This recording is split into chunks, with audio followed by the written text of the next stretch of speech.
Itago niyo na lang ako sa pangalang Maylin. Edad 26. May asawang nagtatrabaho sa abroad sa Oman at meron ding nag-iisang anak na nag-aaral sa elementary. Ako naman ay nasa bahay lang dahil may sobra naman sa perang pinapadala ni Mr. Buwan-Buwan kaya madalas din akong naiengganyong mag-online shopping. Noong una, naging libangan ko lamang hanggang sa nakagawian ko na, lalo na't malaki din naman ang natitipid ko kung ikukumpara sa convenience store at mall ako magsha-shopping. Isang araw, 2 parcel ang dineliver ng isang delivery boy. Dali-dali akong lumabas ng bahay at kinuha ang parcel. Pero nung magbabayad na ako ng 1,000, ay wala palang panukli si Manong Rider. Pasensya na po ma'am, wala pa talagang panukli ngayon eh. Kayo po kasi yung una kong customer ngayong araw. Wala akong nagawa kundi maghanap ng barya sa loob ng bahay. 436 ang saktong presyo na kinuha ko sa aking wallet at nang iaabot ko na ang bayad, ay biglang nalaglag ang sobrang barya na agad pinulot ni Manong Rider. Sa kanyang pagpulot ay biglang napahinto ito nang matapat siya sa hita ko. Pansin ko ang panakaw nitong tingin kahit pa madalian lang ang kanyang pagpulot sa barya. Sa suot kong manipis at maiksing short nung araw na yun, ay alam kong iba ang naging epekto nito sa kanya bilang lalaki. Alam ko yun. Dahil sa katulad kong may asawa na, ay malayo na ako sa sinasabi nilang inosente sa ganung bagay. Nginitian ko na lang siya pagkatayo niya. Bigla ko tuloy na alala ang mister ko. Mahirap talaga ang malayo sa minamahal. Hindi mawala-wala ang apoy na tumutupok sa akin sa bawat araw na nangungulila ako sa kanya. Maya-maya, ay tuluyan nang nagpaalam ang rider sa akin pagkakuha ng bayad. Pero bago ito umalis, ay tila nagbiro pa ito sa akin. See you next time po ma'am. Makahulugan niyang sambit. Nga pala, bago ko makalimutan, siya pala si Randy. Medyo matagal na rin nagdi-deliver sa akin. Binata pa rin sa edad na 39. Hindi ko alam kung bakit hindi siya nag-asawa o baka naman nagsisinungaling lang siya nung minsang nagkwento ito sa akin. Makwento si Randy. Hindi siya suplado, kaya hindi ako masyadong ilang sa rider na iyon. Maaga itong nagdi-deliver sa akin at madalas ko na rin itong patuluyin sa terrace namin. Mukhang mapagkakatiwalaan naman. Kaya minsan nakakapag-usap pa kami ng ilang minuto bago siya umalis. Minsan, nagkakape rin ito saglit sa terrace nang maabutan niya akong nagtitimpla ng kape, kaya inalok ko siya noon. Wala namang mali siya ang usapan namin, lalo't naikwento ko nga na may asawa na ako pero nasa abroad. Nagulat nga raw siya at hindi daw halata na may asawa at anak na ako. Muntikan na raw niya akong ligawan. Biro niya sa akin minsan. Noon, akala ko normal lang lahat ng yun. Pero ngayong magtatatlong buwan na siyang nagdi-deliver sa lugar namin, ay parang nakikitaan ko siya ng ibang motibo sa akin. Hindi ko alam, pero imbis na pag-isipan siya ng masama, ay naging okay lang din sa akin. Siguro dahil nasa malayo ang mister ko, at kulang ako sa libangan o lambing ng isang lalaki. Nung tumagal, na hindi ko man lang namalayan na napapadalas na pala ang usapan namin sa tuwing nagdi-deliver siya sa bahay.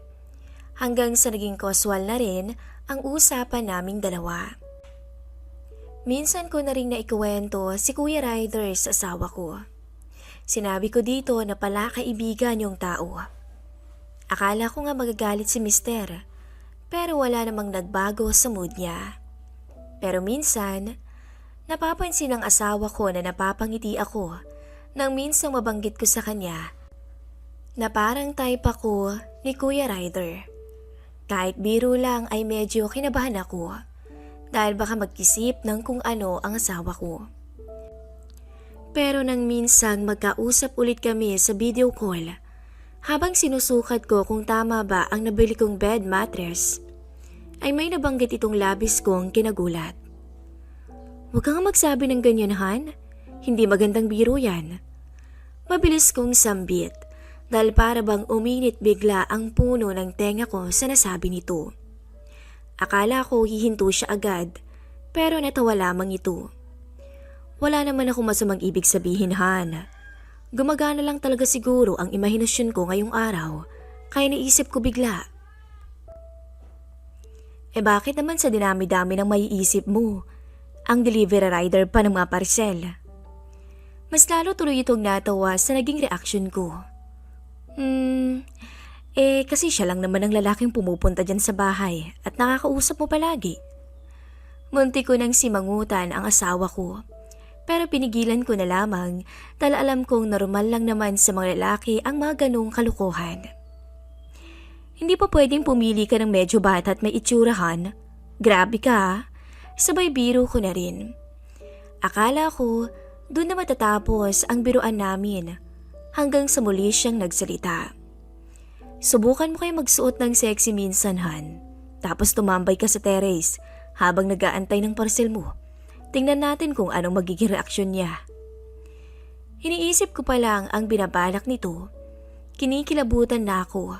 Lalo na't minsan, pansin ko pa namang may kung anong kilitirin sa akin kung tumitig si Kuya Ryder. Pero hanggat maaari, ay gusto ko sanang iwasan siya dahil sa kadahilan ng totoong mas lapitin ako ng kasalanan at tukso ngayong ilang taon na rin nasa malayo ang asawa ko. Napailing na lamang tuloy ako dahil sa kakulitan ni Mister. Dahil gusto pa niyang i-video ko raw ang magiging reaksyon ng rider. Iniisip ko na lang na gagawin ko yun para mawala ang stress ng mister ko sa trabaho sa abroad.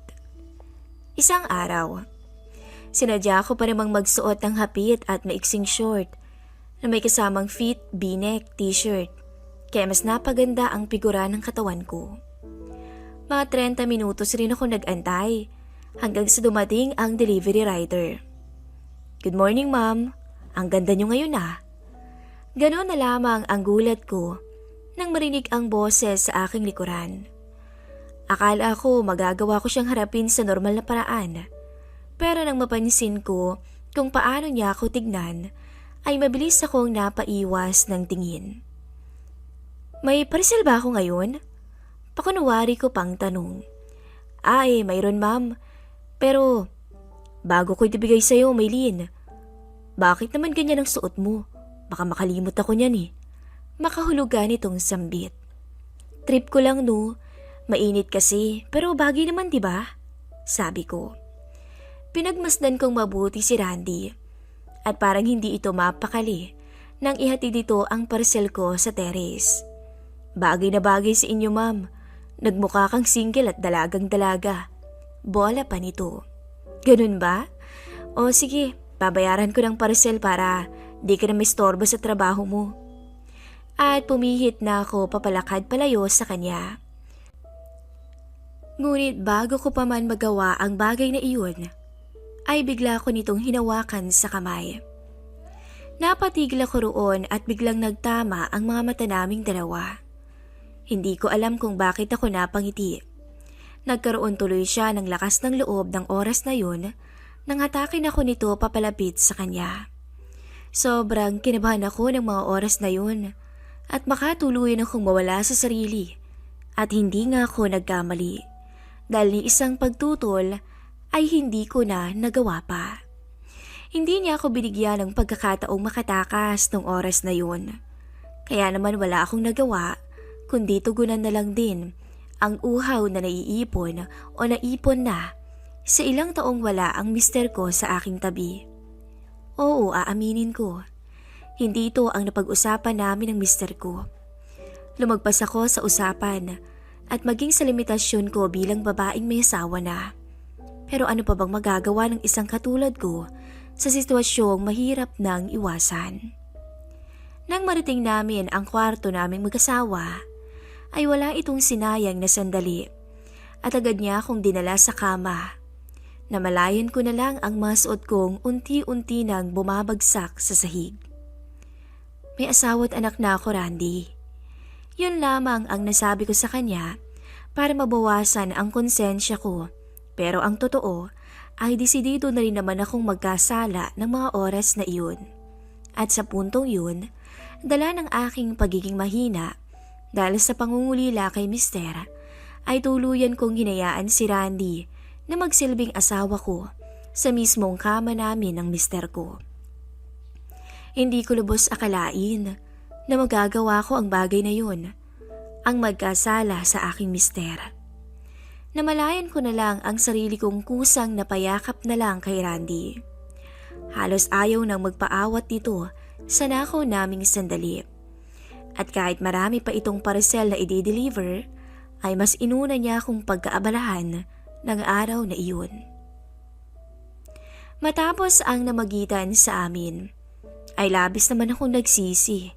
Nang humupa na lahat ng kasabikan sa aking pagkatao, ay tuluyan kong napagtanto na napakarumi kong babae ng araw na yun.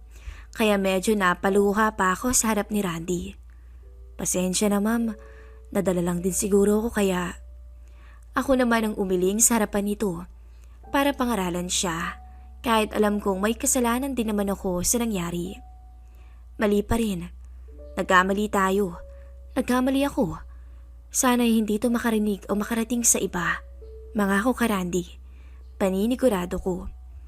Tumango siya hanggang sa ilang segundo ang lumipas. Ay narinig ko na ang mga salitang hinihintay ko mula rito. 675 ang babayaran mo sa parcel, Maylene. Isang matamis na ngiti na lamang ang iginawad ko sa kanya, tsaka buong ingat na inayos ang aking sarili. Hintayin mo ako saglit, kukuha lang ako ng pambayad. Dinagdagan ko ng 500 ang bayad ko sa kanya. Kahit nakakapagsisi man, ay hindi ko rin maitatangging napunan niya ang pangangailangan ko sa ilang taon na wala ang mister ko sa tabi ko. Magmula ng araw na yun, hindi ko na muling pinapasok sa terrace namin si Randy. Sa gate pa lang ay inaabot ko na ang parcel ko. Mahirap na at baka maulit pa ang bawal naming sandali. Sinend ko naman ang video sa mister ko nung araw na yun.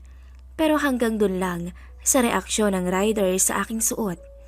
At yung susunod na nangyari ay wala na siyang kaalam-alam pa. Sabi nga nila, cheating is always a choice. Kung kaya naman mas pinili kong iwasan ang bagay na alam kong makakasama lamang sa amin. Pero dahil sa labis na pangungulila sa aking mister, ay natalo ako minsan ng aking isipan at kahinaan na nagbunga ng isang makasalanang araw ng aking buhay bilang babaeng may asawa na. Pero kahit ganun, masasabi kong yun ang una at huling beses na nagkasala ako magmula noon. Mahirap iwasan, lalo na nang masubukan ko na. Pero alang-alang sa pamilya, ay halos mabaliw kong nilayo ang sarili ko sa sinasabi nilang bawal. Hanggang dito na lamang po at nagmamahal, Maylene.